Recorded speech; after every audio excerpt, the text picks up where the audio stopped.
morning, sun. How are you? Skies above. Gee, it's great to be alive and love. Good, good,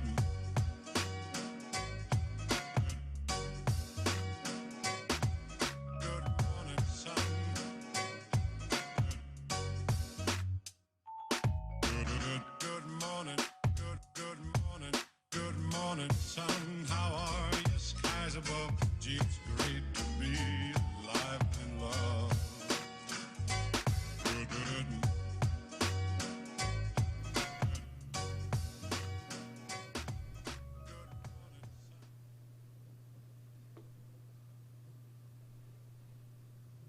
This thing working? Good morning. How is it going? Cheers.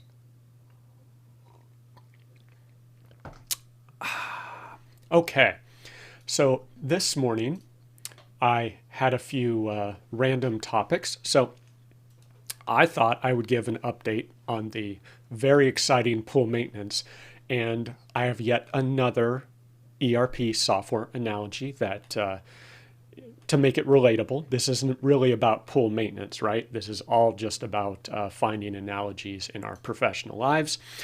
If you recall, last time I shared that I got myself into a bit of a problem here. I was doing some very basic maintenance, and in the process of doing that maintenance, everything was done perfectly. I was complete, but at the very, very, very end, I cracked a pipe. And this is a high pressure pipe. Water's pumping through that are about 20 psi. And for metric folks, I don't know what the kilopascal equivalent of that is, but 20 psi, it's not huge, but it's enough to require a little containment there. And there's a red arrow there that points to this tiny little hairline crack. You can't even see it when the that black check valve or that gray check valve is removed. But that crack is enough that water will spew out when the pool pump is on. I thought, okay, I'm in trouble here because this is a production system. This is a necessary pipe. I can't just like magically remove this pipe and swap into another. I am in trouble.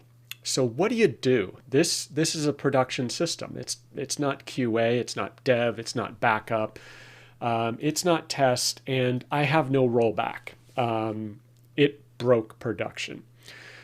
So I tried various things of removing that extra piece of PVC and maybe reusing that section of pipe. That was an absolute no-go. That thing is cemented on there. There's no way to magically fix this problem. And plus, I believe the actual pipe underneath was cracked, so we have a serious problem. So I had to remove that section of the pipe. I had to excise it. And you'll notice there, that is that moment when you're just kind of panicking, like, okay, production is down. We have removed the offending problem, but teensy problem. I do not have a good solution to fix this.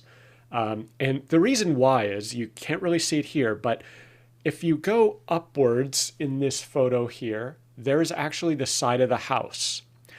The side of the house is right behind the elbow of that pipe. So I've removed a 1-inch piece of pipe, roughly. I cannot open that pipe up and move it back in order to insert a new coupler or something to fix that hole. So you can imagine me standing there just staring at this, wondering, how am I going to fix this? I cannot insert a piece of pipe in this gap to resolve this problem. I was a little stressed. I was pretty nervous at this moment, and it required a few additional brain cells kick in to try to figure this out. I had parts, I had the coupler to replace it, but it just wouldn't fit. And this, this happens. You get into situations where, despite the best laid plans or an attempt at planning, you get into a situation, often in production, often in high stress situations, where it's like, the solution we are attempting to implement, we now know, a little late, due to whatever circumstance we didn't anticipate, this is not going to work. I can try to shove a large piece of pipe in there, But physics is pretty unforgiving. It just will not fit. No matter how I hem and haw about it, okay, so I need to step back. And this turns into a production, down production upgrade situation. We now have to rethink this situation. And we have to refactor on the fly. We have to redesign on the fly in real time while production is down. So I figured out that I can remove, like if you see at the back where this pipe leads down here, it connects to, that's the pool heater back there. And you see this, like this nut that you can unscrew. I was able to remove this entire pipe, pull it all the way out completely, and then cut off more pipe and squeeze in this new connector. And boy, it was a tight fit. In that photo on the left there, I have 1 millimeter of room between my house and that piece of pipe that I could squeeze in and move this thing up and down in order to apply that purple primer, purple cement, and slide it back on there. So I was just unbelievably lucky. And even then, it is just wonky and it's sketchy. But I pulled it off. So, I'm sure you've all been in situations like this where it's like, okay, it's Sunday morning right now. 7:30 a.m. I had a call with a customer for a production upgrade of software. We installed the software, got everything working. We turned on the software and 1,500 batches of transactions flowed in. And he immediately said, whoa, this is not right. We do not have 1,500 batches that should be processed. Something is wrong. So we had to stop. We had to figure out what caused this. Turns out that several years ago, when someone implemented the software, they implemented a rule for, we don't know why, to exclude transaction IDs, I'll say, that were similar to ones that are being reprocessed. So apparently they were trying to remove duplicates or avoid duplicates. And so they had this matching. If it matches something that we processed in the past, don't reprocess it. And if it's older than a day, don't reprocess it. So he's like, oh, that's why we're having problems with these transactions not being picked up. It's because of this bizarre rule. So in the middle of a production upgrade, we had to make a change to that rule to get things to work properly. And so this is that. This is on the fly changing to the production upgrade to try and find something that works to solve the problem, because this is production. Production is down. You don't have much choice. So amazingly, I let the glue dry for several hours. I turned it on last night. No leaks. Now the final test is that white cap on top is to plug in that gray check valve, drill a hole, plug in the gray check valve, screw that in, try not to crack it this time, and see. And you'll notice this design is different than the old design. And part of this refactoring is to improve the situation. I knew that if I just stuck a new piece of pipe in there, drilled the same hole, I was prone to have the same problem again. And then I'd be in real trouble because I just don't have enough pipe to replace this. I'd have to replace hundreds of dollars of valves, have someone come out and redo all the piping. So this is my attempt at improving the situation. I can replace that cap if it breaks. I can just keep replacing that every 6 months, every year. So I figured if I'm going to all this trouble, I might as well improve the situation slightly. So anyway, that is my pool maintenance ERP software development analogy. Thank you. Okay, bet you've never heard a pool maintenance analogy in an ERP presentation before. So these things happen. Learned a lot of interesting lessons, fair amount of stress, but by the skin of my teeth, I pulled it off, and I think it's going to work. So you got to be creative sometimes. So with that, let's move on to audio. I've had a couple questions in the last couple weeks about audio, just random questions. Since I do this and have invested a fair amount of time into audio and video, And I think the results are okay.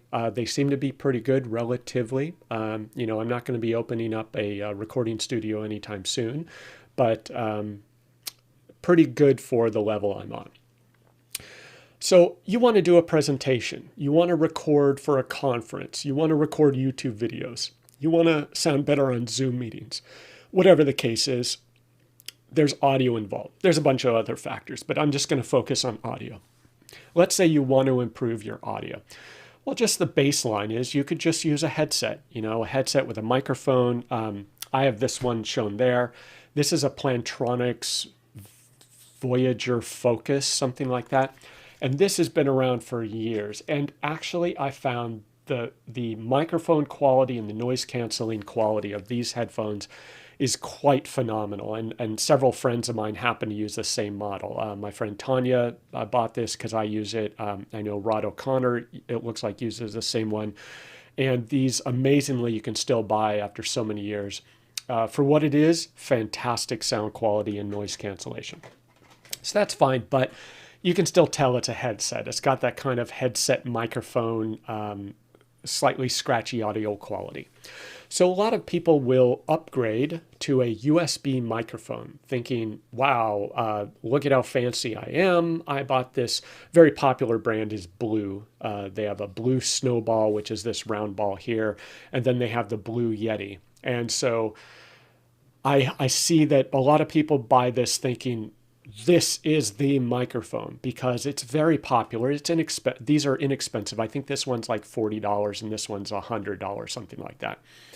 And they think this is like the solution. But the problem is these are condenser microphones, and that's a particular type of microphone that receives a little bit of power and it tends to be very sensitive. This is great for certain situations, but sensitive microphones pick up everything.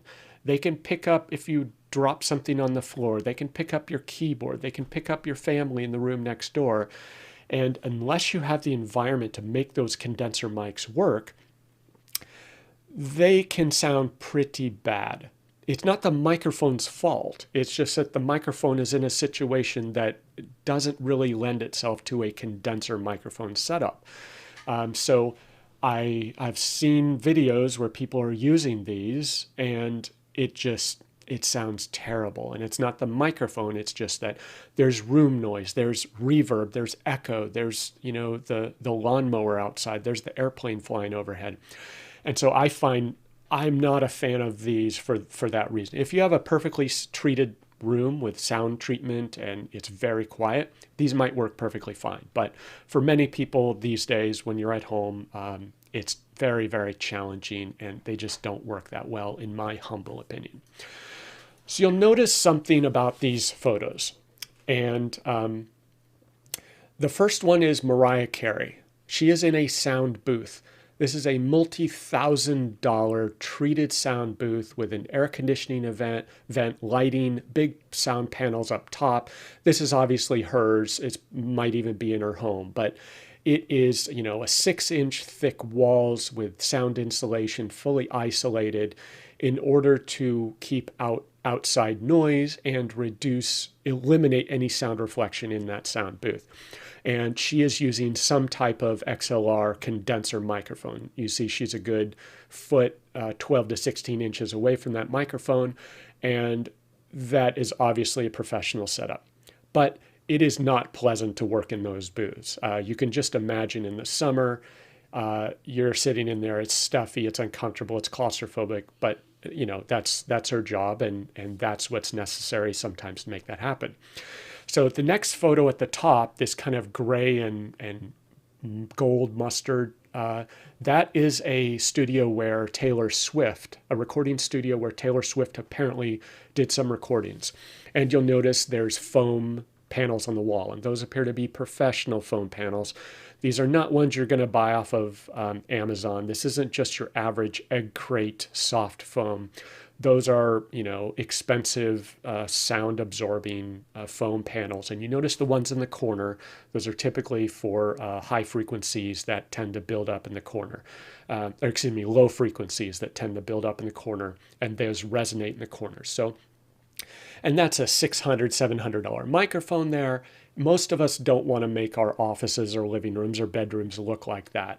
And then down below that, that is Madison Beer in her early days, one of her earlier videos, using a blue microphone, a bottle microphone with the diamond shape foam sound panels. So these are condenser microphones, and that's what it requires to get reasonable, quiet sound without sound reflection. So it's very challenging.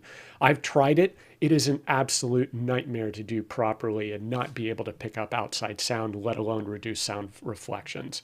You need a dedicated room. And you'll notice this photo at the end, that is my office. That is one wall where I have professional sound panels on my office to reduce sound reflection. So even with my setup, I do get sound reflection and try to minimize it. And there's my daughter sitting there doing her online school.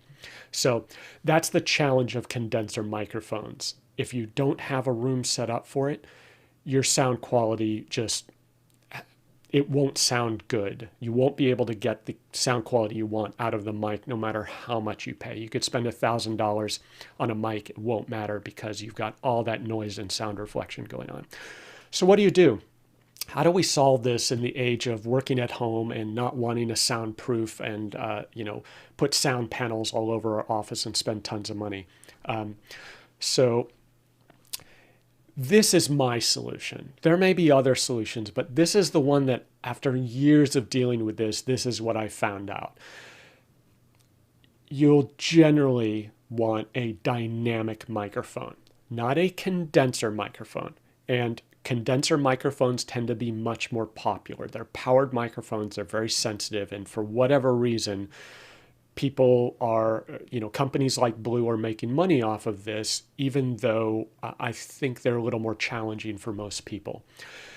I have a dynamic microphone. Mine is this Shure SM7B in this shot here. And let me see if I can switch. So here you see, this is the Shure SM7B. It's on a mic stand or a boom arm, and it's kind of this big bulky thing. And so a very common microphone. You'll see a lot of streamers and YouTubers and Twitch people using this. It's kind of one of the de factos, along with the Electro Voice RE something, RE20. That's another very common condenser microphone. But they're expensive. This mic just by itself is, I think, $400 retail. And then I need an additional device called a cloud lifter to boost the signal to even make it usable. Otherwise, you need a very expensive preamp to even get reasonable sound out of it. So it turns it into a $550 investment. I didn't realize there were other less expensive options at the time. But so this is what I bought, figured I just don't want to mess with it. I've fought with microphones for years. So I bought it. It works great. I later found out that there are inexpensive condenser microphones like this one, $23 on Amazon. And this is a Behringer Ultra Voice XM8500. That was $23 on Amazon. It is a kind of like a knockoff of the Shure SM58, SM57, I think, the stage mics, the de facto stage mic that you'll see singers and performers using. It is bulletproof. This is very well made, $23. It isn't quite as good, but I would argue that most people wouldn't be able to tell the difference between this $23 mic and my $550 mic setup. People who don't know what to listen for. This is perfectly good, and this is what my friend Tanya Henderson uses for her videos on her YouTube channel. They sound phenomenal. The downside to these is these are XLR mics. You can buy dynamic USB mics, but I'm just not sold on them for the price. So for the price, a $23 mic paired with this $119 Focusrite Scarlett Solo, and there are other brands that are less expensive. If you can find an audio interface, an XLR to USB audio interface for your computer for less, you can try it. But the cheaper ones may not be as good. The Focusrite is kind of a de facto standard for amateurs and home audio folks. And $120, maybe you'll save $30 for a cheaper one. I don't know, but I can attest the Focusrite is fairly good quality. And then you'll need an inexpensive XLR cable. And you'll want to spend at least $10, $15 on a cable. Don't buy a $3 cable. It's just not worth it. This setup will produce the sound that you're hearing from me now. And it's pretty good. It is vastly better than a headset. I think it is it is vastly better than any built-in microphone in a camera, a webcam, a laptop, whatever. It produces a much better quality. You will hear less outside noise. It's not perfect, but it is much less sensitive than a condenser mic. So this type of setup with an audio interface, XLR, and a dynamic mic, I think works very well. You can try a USB dynamic mic.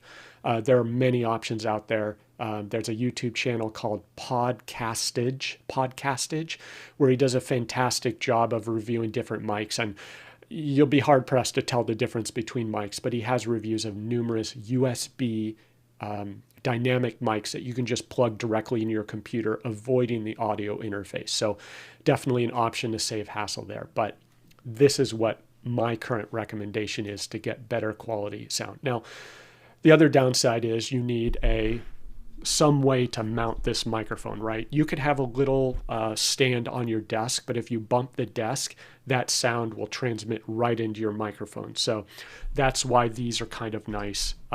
It isolates the microphone a little bit so you don't have the handling noise. That is one thing. This $23 mic, you touch it, you go anywhere near this thing, you touch the stand, the boom arm, anything, the sound will go straight in this microphone and you can hear it. This SM7B is much less prone to that. It has internal dampeners that reduce the handling noise, as it's called.